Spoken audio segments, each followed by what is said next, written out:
सारे प्रदोषों में कामना सिद्धि की प्रदोष अगर मानी गई है तो भौम प्रदोष को माना जाता है, मंगलवार को माना जाता है। मंगल के दिन जब प्रदोष पड़ती है तो भौम प्रदोष कहलाती है। और उस दिन जब हम बाबा को कावड़, और अब की बार तो बाबा की बड़ी कृपा हुई है, जो 25 अगस्त को जो कावड़ सीहोर की भराएगी उस दिन भौम प्रदोष रहे। केवल भौम प्रदोष पर, मंगलवार का प्रदोष पड़ेगा उसी पर ही कर सकते। प्रदोष काल में शंकर भगवान के शिवलिंग पर काली तिल को पीस कर उसका लेपन कर कर जो कामना कर कर जल चढ़ाया जाता है, जैसे जैसे वो तिल बहता है उसकी चिकनाई शंकर की शिवलिंग पर रह जाती है, वैसे ही हमारी कामना पूर्ण होती है। काली तिल को पीस कर गलाना, पीसना, उसका उपटन तैयार कर कर कामना कर कर उसमें थोड़ा चंदन मिलाकर भगवान शंकर के शिवलिंग पर उसका लेपन कर। सोमवार का पड़ जाए, बुधवार का पड़ जाए, उस प्रदोष पर नहीं हो सकता, केवल भौम प्रदोष पर। गुरुजी लड़के को मंगल है, क्या करा जाए? कुछ मत करो। प्रदोष के व्रतों में वर्णन किया गया है कि रवि का प्रदोष, भौम का प्रदोष, मंगल का प्रदोष, बुध का प्रदोष, गुरु का प्रदोष, शुक्र का प्रदोष, शनि का प्रदोष। जो प्रदोष पड़ते हैं पूरे महीनों में, पूरे वर्ष में, मंगल का प्रदोष निकाल कर रख लो कि मंगल का प्रदोष इस दिन पड़ रहा है, मंगल की त्रयोदशी तिथि पड़ रही है, प्रदोष व्रत मंगलवार का पड़ रहा है। और जिन लड़का लड़की को मंगल होते हैं, जिन कन्या और वर को मंगल होते हैं, केवल शंकर भगवान के मंदिर में जाकर चौमुखी दिया, 4 बत्ती का दिया आटे का, उसमें घी डालकर लड़की शंकर भगवान के मंदिर में मात्र 7 बार शंकर पे से उतार कर, 3 बार स्वतः उतार कर शिव के मंदिर में रख देती है, उसका मंगल आड़े आता ही नहीं है। और वो लड़की का विवाह मात्र 3 महीने के अंदर लड़के लड़की का विवाह पक्का हो जाता। मंगल नहीं आता सामने। मंगल प्रदोष व्रत का इतना महत्व है महाराज। ये प्रदोष व्रत होता क्या है? प्रदोष व्रत का महत्व क्या है? शिव महापुराण की कथा कहती है शंकर भगवान का प्रदोष का व्रत, अर्थात चंद्रदेव को जो क्षय रोग हो गया, बीमार पड़ गए, शरीर गलकर नीचे गिरने लगा, तब देव ऋषि नारद ने भगवान चंद्र को शंकर भगवान के पूजन का विधान बताया। और पूजन करते करते त्रयोदशी तिथि आ गई, जिस त्रयोदशी के दिन चंद्रदेव ने सुबह से शाम तक कुछ नहीं खाया। शाम के समय सूर्य अस्त के पहले चंद्रदेव ने स्नान किया, श्वेत वस्त्र धारण करे, और श्वेत वस्त्र धारण कर कर चंद्रदेव शंकर के शिवलिंग की पूजन करने बैठ गए। शंकर भगवान के शिवलिंग की पूजन जब चंद्रदेव ने करी, हाथ में अक्षत लेकर चंद्रदेव ने शंकर को समर्पित करे, ओम उमापति नमः कहकर जब चंद्रदेव ने शिव को समर्पित करे, भगवान शंकर त्रयोदशी के दिन प्रदोष समय में, प्रदोष काल में प्रकट हो गए। और प्रकट होकर बोले, ए चंद्र, तुमने आज मेरा अनुरोधन किया है, आज मेरा स्मरण किया है, जाओ आज त्रयोदशी के दिन प्रदोष काल में मैं तुम्हारे शरीर को स्वस्थ करता हूं। तब से ये प्रदोष व्रत प्रारंभ हुआ है। किसने करा है प्रदोष? भगवान विष्णु ने करा था। जब घोड़े का मुंह लगा, हयग्रीव अवतार, लक्ष्मी जी हंस दी थी तो घोड़े का मुंह भगवान विष्णु का लगा, तब भगवान विष्णु ने प्रदोष व्रत करा था। शंकर भगवान का मिलन बिंदु है प्रदोष। लिखती हैं भाई, पत्र लिखती हैं, कहीं गुरु जी हमारे घर में अभी इनकी तबीयत ठीक हुई, फिर ससुर की तबीयत खराब हो गई, देवर का हो गया, देवरानी का हो गया, सास की हो गई, मेरी हो गई, बच्चे बीमार पड़ रहे हैं, कहीं कोई बीमार पड़ रहा है, कोई बीमार पड़ रहा है, एक ना एक घर में बीमार पड़ते ही रह रहे हैं, कोई ठीक रह ही नहीं पा रहा। गुरुदेव, हमारे घर में कोई दोष हो गया क्या? या हमारे पूजन के कक्ष में कोई तकलीफ हो गई, या हमारे घर में पितृदोष हो गया, वास्तु दोष हो गया, काल सर्प दोष हो गया, एक बीमार पड़ता एक ठीक होता, फिर बीमार पड़ता फिर ठीक होता, फिर बीमार पड़ता फिर ठीक होता। शिव महापुराण की कथा कर रही है, शंकर भगवान का चरित्र कह रहा है। सावन के महीने में प्रदोष का जो दिन आए, 2 प्रदोष, श्रावण के महीने के 2 प्रदोष पड़ेंगे। किसी भी प्रदोष पर एक पीपल के पत्ते पर कनेर का पुष्प अपने घर के अंदर रख लीजिए प्रदोष के एक दिन पहले, और प्रदोष वाले दिन उसको बहते हुए पानी में डाल दीजिए। जिंदगी में जो तुम्हारे यहाँ तकलीफ चल रही है, एक उठ रहा है, एक बैठ रहा है, एक बीमार पड़ रहा है, एक ठीक हो रहा है, फिर बीमार पड़ रहा है, फिर ठीक हो रहा है, ये ठीक हुआ, फिर इसको हो गया, फिर इसको कुछ हो गया, फिर किसी को कुछ हो गया, अर्थात शिव का नाम ले। और फिर ही ध्यान देना, इस क्रम को करने के लिए आपको तुम रुकेश्वर महादेव का नाम लेना पड़ेगा। कौन से महादेव का नाम बोलना है? तुम रुकेश्वर महादेव, जिन्होंने भगवान शंकर की विरल भक्ति को धारण कर। मंगलवार का दिन हो,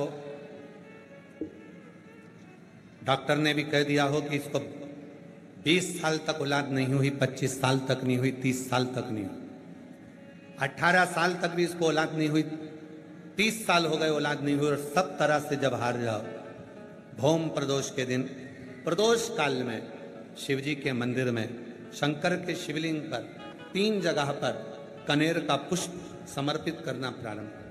पहला अशोक सुंदरी की जगह पर, दूसरा जहां शिवलिंग रखा हुआ है उस जलाधारी पर, कटी पर, और तीसरा शंकर भगवान के शिवलिंग पर पुष्प कनेर का रखना प्रारंभ कर दो।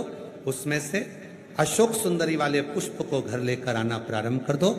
भौम प्रदोष के दिन 4 से 5 भौम प्रदोष करोगे और एक दिन मेरा बाबा तुम्हारा गर्भ ठहरा देगा और बाबा की कृपा से तुम्हारे घर में संतान। भौम प्रदोष मंगलवार की प्रदोष पड़ती है तो शिव काशी में निवास करते हैं। मंगलवार की प्रदोष रोग से मुक्ति देते हैं। किसी व्यक्ति ने अपनी जिंदगी में एक नियम बना लिया कि मुझे प्रदोष के दिन बाबा देवाधिदेव महादेव को एक कमल का पुष्प चढ़ाना। और कई मौसम ऐसा होता है कि उसमें कमल का पुष्प नहीं मिलता तो कमल गट्टा बाजार में मिलता, देखा है आप लोगों ने, काला कलर का होता है कमल गट्टा।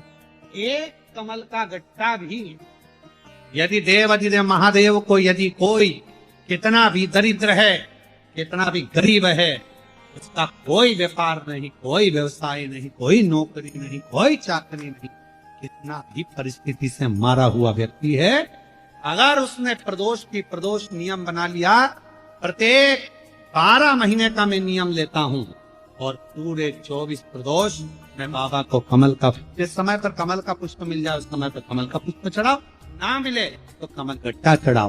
पर जिसने प्रदोष का नियम बना लिया, एक साल पूरा नहीं होगा और मेरा बाबा उसका हाथ पकड़कर उसको मंजिल तक पहुंचाना होगा।